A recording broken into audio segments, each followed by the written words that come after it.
Working with Jackie Chan for the first time was on the film City Hunter. A phenomenal experience, no less confusing, I might add, because the same thing existed where, you know, they're pretty much winging it as they go. But, you know, you're working with a maestro of martial art action movies, there's no question. And to get invited to do that was a big thrill for me, and it really was. And we were in Tokyo, and we did all the exterior shots on this cruise liner that, you know, sailed all around Tokyo Harbor. And then the interiors were done back on sets in Kowloon.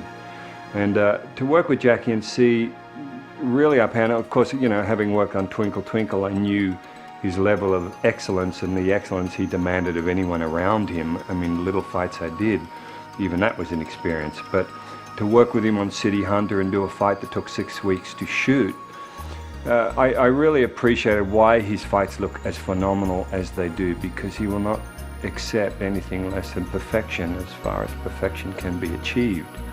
With the choreography, with the amount of takes it'll take to get a shot.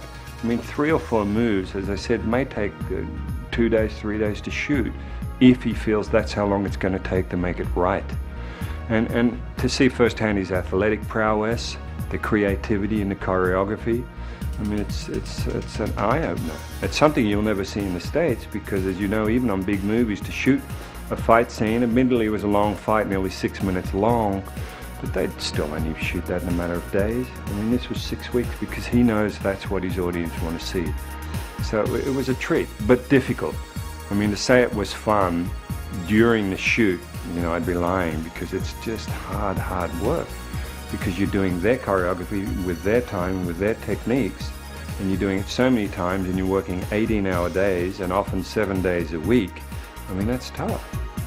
Very demanding, but I tell you the other thing, when I got back to America after those shoots, like a cakewalk, you know, compared to that, the way it sets you up, I mean, you just know what work is.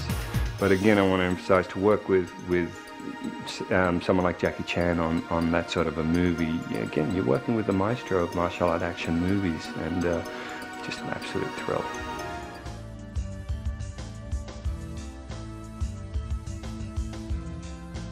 My character in City Hunter was the first time I actually got to play a character with Jackie, where I have a name and a character and a through line all the way through, and his name was Colonel Donald Mack.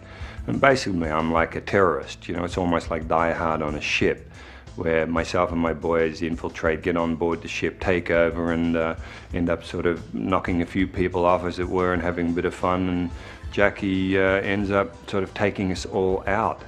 But a fun character, again, my hair's slicked back, you know, I'm in a dinner suit, I'm a bit of a card sharp. Funny scene where I get all the people on board, I ask them who can play cards, you know, and there's a scene where I'm playing cards and they've got this whole line of like 20, 30, 40 people waiting to play, but as they lose, I say, oh, sorry, pull out a gun and shoot them, which I thought was, again, very typical of the humor in those sorts of movies, and very funny. But again, it was fun to be a character, fun to be one of the main characters, and of course to have as a character through line through the whole movie.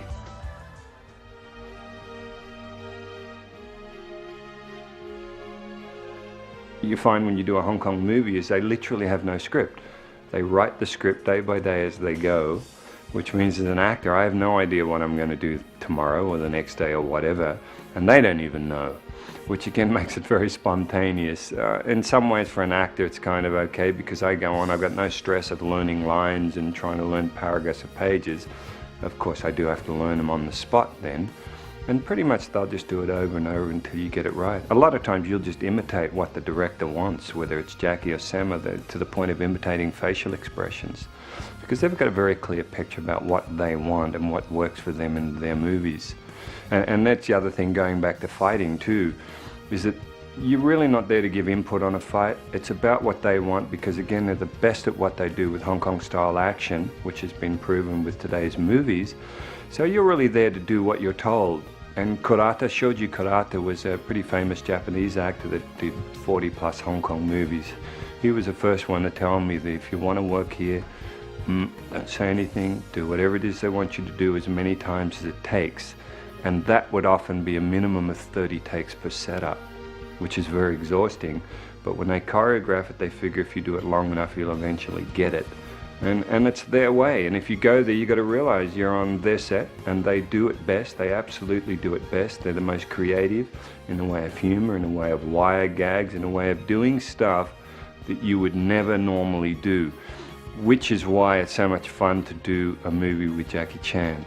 Because at the time you might be going, oh, am I really going to do this? But you know when you see the end result, you're going to be Richard Norton doing stuff that you would never ever see yourself doing in any sort of Western movie, and I think that's a lot of fun.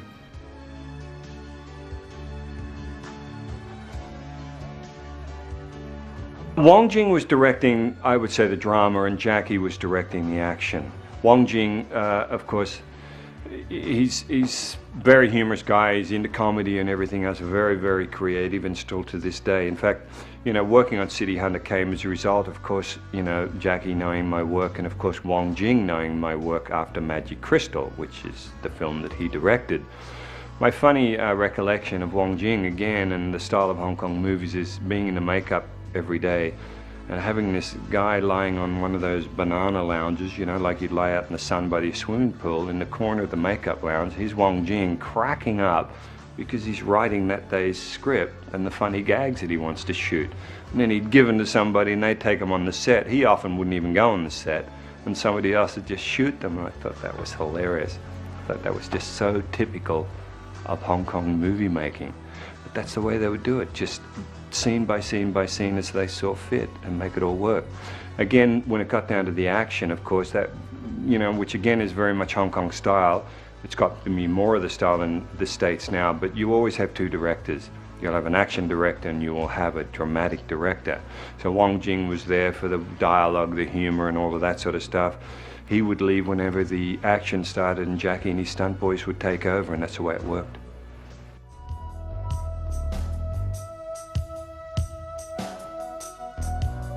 I've had the first-hand experience because I've got to do a number of fight scenes with Jackie now, and he's nothing short of phenomenal. The thing that sets people like Jackie, and again Sammo Hung and people like that aside, is that they're versed in just about every form of martial art. I can't think of a fight that they're not able to put together. And so with Jackie, you know, and his speed, his agility, the fact that he is such an incredible acrobat, along with the training he's had in different, you know, Chinese martial arts, makes him a phenomenal practitioner. And I think that's obvious with his film, you know. You know, the one thing that Jackie demands is timing, which is something that he has, you know, second to none. So to be able to do fights with Jackie, it's all about timing. You know, it's not about being a good kicker, good puncher.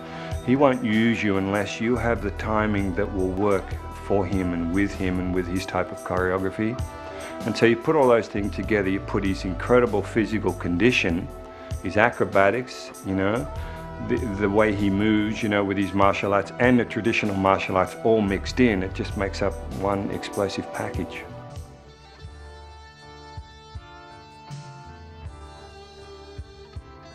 In America, meaning if I was going to do a fight scene, I'd pretty much choreograph the fight from start to end.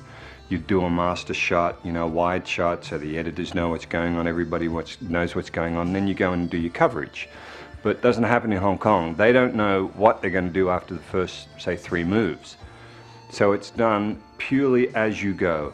So if I'm doing a fight scene with Jackie, for instance, I have no idea how long it's going to be and which direction it's going to go. And that's one of the big differences, which is kind of interesting because in some ways it makes them very spontaneous. Because they put the emphasis on a fight. If you're doing an action movie, they may spend weeks doing a fight. Like City Hunter, you know, 6 weeks it took me to do the fight with Jackie.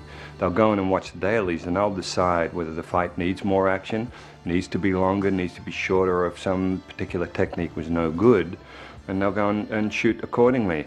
But it also means that they're open to take the fight in whichever direction they want to go, make it more violent, make it more humorous or whatever, without being locked into that so-called master shot, which is pretty interesting.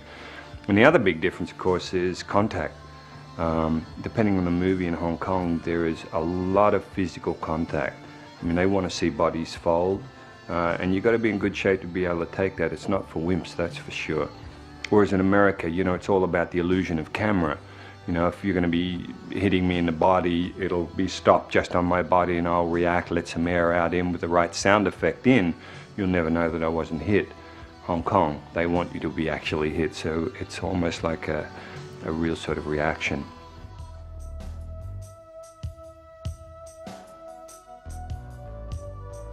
The Jackie Chan stunt team is very important, the Jackie Chan style of fight.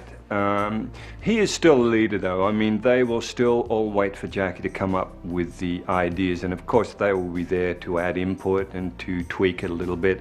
And more importantly, they're the ones that will rehearse it with the actors. They're the ones that will kind of refine it a lot, you know, rehearse for camera. And let's say for someone like me, you know, he will work out what he wants. They're the ones that will teach it to me. I'll work with them to get it down pat. And every time you see background to the major fight, it's going to be his stunt people. And the reason for that is that he knows them back to front, they know him back to front, they know his timing, he trusts them, which is very important. Because the problem with getting some, say, kickboxer out of America is he doesn't want to be smacked in the nose and have his nose broken because somebody's there trying to show how tough they are, you know, which is again why they're very selective about who they will use, you know. And you know, he knew I had very good control and everything else and would look after him in fight scenes, and obviously I was expecting the same back. But his stunt, they're the support unit. You know, they're the ones that always fill in the background, do the stunts, and especially whenever there's doubles, they're the ones that'll double and do the fight with him for the reasons of knowing each other so well. And of course, they're trained by Jackie.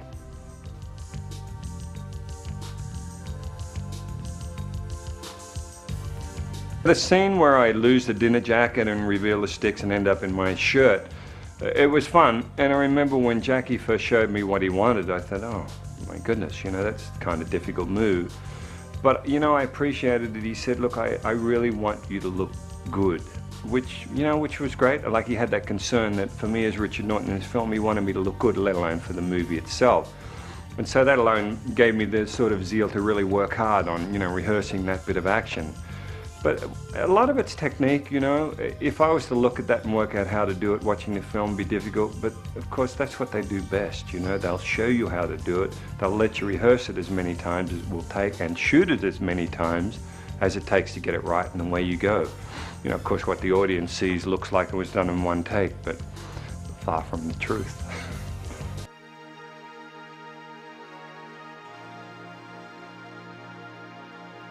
Using double sticks in City Hunter was an experience. Now, I have had some training in Eskrima and Anis, but the whole idea of that character was not to be technically amazing. They gave me the double sticks, and if you see some of the scenes, even I still crack up laughing because I look like the mad professor. There's scenes where I'm just hitting him probably hundreds of times with these sticks.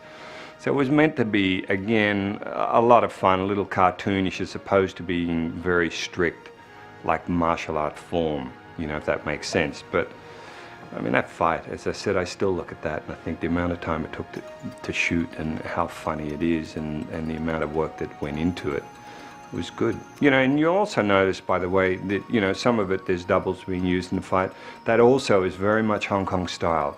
And in fact, a lot of that's due to the fact that local stunt guys, that's how they really make money, is when they double one of us Western actors, one of us guilos. It's not, and I'm not defending, you know, having had a double, you know, it's really, that's the reason they use them, which was fine with me. You know, just about any Western actor or even Hong Kong actor will still have doubles at some stage.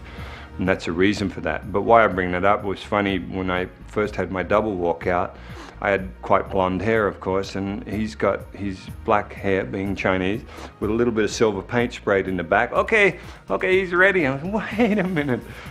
But you know what, with the fast cutting and everything else, it's often hard to notice.